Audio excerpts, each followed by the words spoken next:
Hi, I'm Stephanie Phelps, Marketing and Communications Specialist on behalf of the Cleveland Restoration Society.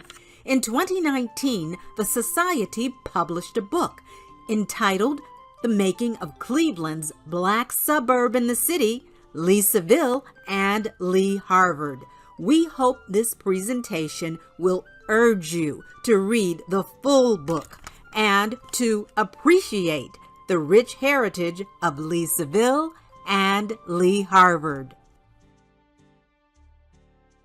This book documents and celebrates a success story, a Cleveland case of Black community building. The making of Lee-Seville and Lee-Harvard unfolded under remarkable circumstances and against considerable odds, thereby offering an instructive example of the life possibilities that some Black Americans in earlier generations were able to create at the city's outskirts. Our story starts just west of the intersection of Lee and Seville roads, where a Black enclave took shape in the 1920s. By establishing a foothold in Cleveland's far southeastern reaches, African Americans laid the successful groundwork for this vicinity to develop as a Black suburb in the city. The Lee-Seville Enclave in Old Miles Heights. Chapter 1. In early 20th century Cleveland, on the far southeast side, African Americans laid the groundwork to develop a Black suburb in the city, beginning in the 1920s and over the following decade. With perseverance, creativity, and smarts, Black developers and builders helped create the thriving Lee-Seville neighborhood for an emerging African American middle class. This remarkable story starts with the Lee-Seville Enclave. In November 1920, the People's Realty Company, founded by Cleveland's leading Black businessman, Herbert S. Chauncey, purchased just over 100 lots in the already subdivided Bella Villa allotment, located just to the west of the Lee and Seville Roads intersection, in what, at the time, was Warrensville Township. Born in Georgia and educated at Talladega College, Chauncey was a former railway postal clerk who traveled throughout Ohio and decided to settle in Cleveland around 1918. The next year, he founded the Empire Savings and Loan Company after raising $100,000 in working capital, with the goal of lending to Black families who aspired to buy homes outside the confines of Cedar Central, that vast residential district running along those two main thoroughfares for nearly 70 blocks, and home to some 90% of the city's African American residents by 1930. Similar to Mount Pleasant, early African American settlement in Lee-Seville took the form of a compact enclave. As many as 20 houses may have already stood in the Bella Villa allotment when the People's Realty Company acquired it and began selling lots the following spring. In 1927, the People's Realty Company was described as perhaps the largest realty organization managed by colored people in the city of Cleveland. That same year, Enclave residents, along with white voters in the nearby vicinity, successfully petitioned the state of Ohio to become incorporated as the village of Miles Heights, thereby becoming a bona fide suburb. In February 1929, Miles Heights mayor died unexpectedly in office, which meant that the president of the village council, Arthur R. Johnston, ascended to the mayoralty to serve out the remainder of the term. Johnston, a Jamaican immigrant, county road foreman, and homeowner in the Lee-Seville Enclave, thereby became one of Ohio's first African American mayors. Since Miles Heights' population was only about 1/3 Black, Johnston had been elected to council and before that the school board with white support. In fact, when he sat in that year's November election, he was backed by about half the village's whites and received 2/3 of the vote total, trouncing his white challenger.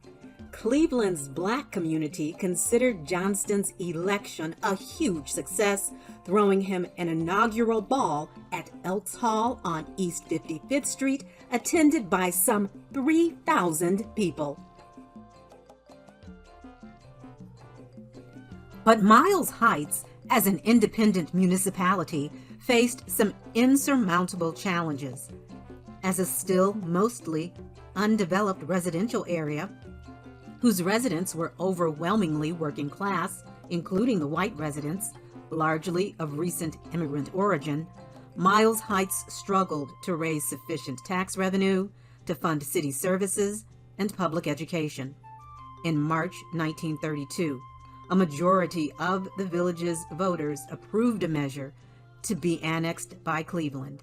In protest against what they considered an unlawful process, a group of Miles Heights officials made a symbolic last stand, occupying the town hall for one night and posing with pistols in hand.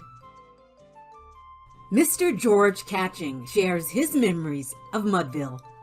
They nicknamed our place where we lived Mudville because there was no paved streets and so forth. We had to walk, in gravel, mud, and so forth. According to the 1930 census, 135 families lived in the Lee-Seville Enclave, making up about 95% of the total. 2 interracial families also lived there, as well as 5 white families, 4 of them Italian. More than 1/3 of the Black family heads were laborers, mostly working in road or housing construction or at steel, foundry, or coal companies. Others were employed as cooks, furnace tenders, truckers, auto mechanics, plasterers, or porters. There were also 3 businessmen, 2 clerks, a musician, a minister, and a policeman. Fully 90% of the Black families in the enclave owned their own houses, many of which they had built themselves. And remarkably, despite the hardships of the Great Depression, approximately 40 more families moved to the Lee-Seville Enclave between 1930 and 1940s. Residents referred to their settlement fondly as the Village, or else the Beehive, after the local elementary school, and sometimes even jokingly as Mudville, due to the unpaved streets. While African Americans and whites had coexisted interracially in early Miles Heights, by the late 1930s, some white observers were coming to think disparagingly of the Lee-Seville Enclave. One employee in the local real estate industry labeled it Little Africa on a plat map, and in 1939, government workers with the Homeowners Loan Corporation designated the settlement as a shantytown, redlining it as a supposedly bad investment while claiming this community has had a very detrimental effect on surrounding area property values. An overdramatic 1945 newspaper article reported or referred to the area as Cleveland's Tobacco Road. Beehive School was constructed between 1916 and 1918 by the township of Warrensville Heights and located along Lee Road. Beehive is the source of many fond memories for longtime residents of Lee-Seville. Let's take a moment to hear from Mr. Lamar Harrell about his experience there. We had good teachers. I think we got a much better education than my cousins now. They still lived on Scoville and Central and Quincy.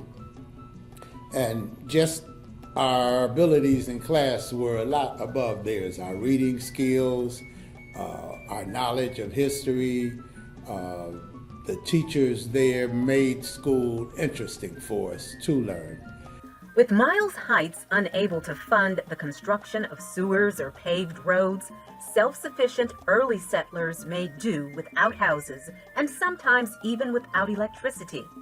Many of them, being recent Southern migrants, knew how to provision themselves, growing supplementary food, raising chickens, and even hunting or foraging in the surrounding semi-rural area. With a severe housing shortage in the already overcrowded Cedar Central neighborhood, officials at the Cleveland Metropolitan Housing Authority in late 1943 filed for the right to lease 49 acres of vacant land at the intersection of Seville Road and East 153rd Street in order to build a so-called temporary war housing project for Black foundry workers arriving from the South. Called the Seville Homes, it would ultimately house more than 2,000 people in over 100 low-rise buildings with a total of 440 units.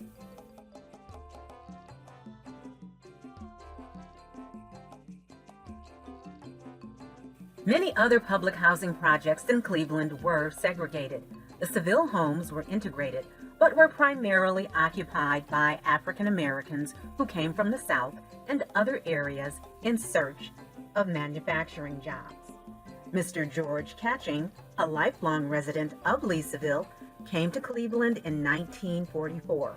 He and his mother rode the train from Canton, Mississippi, to join his father and brother, bringing nothing more than a sewing machine and a chifforobe by freight.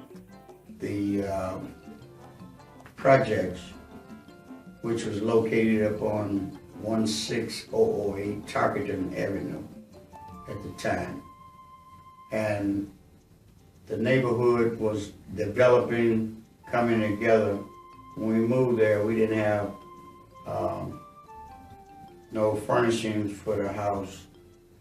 When we moved in, we had a stove, we had an ice box, and a heater that we had to put coal into. We had a coal box outside that we had to go out and bring the coal in and put into the heater that was in the living room. And when we moved there, it was 2 bedrooms, living room, and kitchen. And when we moved there, some of the neighbors, they came and gave us different furnishings like bed railings, gave us bedposts, and then some gave us a mattress. And those were the only things we had at that time. When we left from Canton, Mississippi, we only had a sewing machine and a shift roll. Common play areas and programmed activities at the Seville Homes Community Center provided social opportunities for families and children. The Seville Homes housed 2,000 African Americans. Miss Cherie Hewitt loved growing up in the Seville Homes. They had a place called the Center. We called it the Center. And the social worker there was Mr. Dobbins. And he was really into kids. And they had a lot of activities there that sometimes the city would bring out the show wagon, I believe that's what it's called. And we would have competition with hopscotch and playing jacks, and then on Fridays they would have the canteen. The Black population of the surrounding area increased from some 700 in 1940 to around 3,400 in 1950. This was because new families continued relocating to the area, and families moved out of the Seville Homes and remained in the vicinity. In the time-honored tradition, some built their own homes, others established businesses.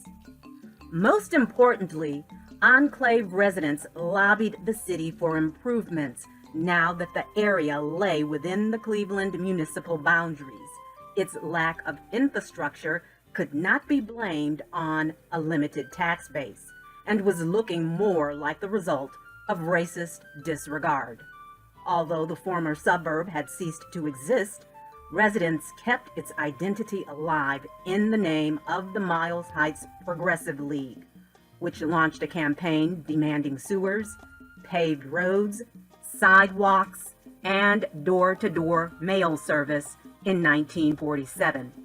The city responded by instituting mail delivery, repairing streets, installing some sidewalks, upgrading streetlights, and instituting sewer construction the following year.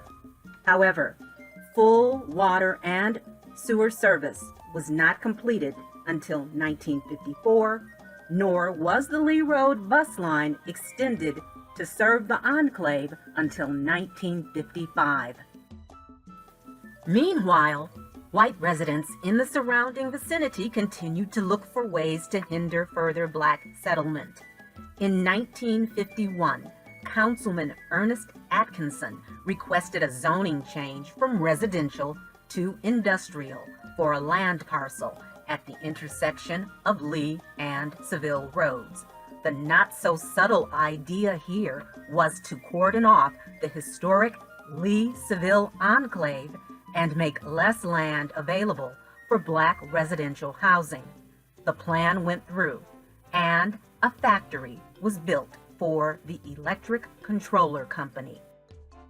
In 1961, the new councilman, Leo Dombrowski, pushed through yet another planned industrial park against black residents' wishes, leading Clarence Thompson, the Lee-Seville Citizens Council president and Dombrowski's eventual successor, to remark, "We are trying to build up a nice neighborhood, but instead we're being surrounded by factories." However, despite these setbacks, African American residents of the Lee-Seville vicinity had a winning strategy in the face of attempts to deny them access to new high-quality housing, building it for themselves by relying on the community's own resources and specifically the skills and expertise of an active group of black builder entrepreneurs. This concludes Chapter 1, the Lee-Seville Enclave in Old Miles Heights.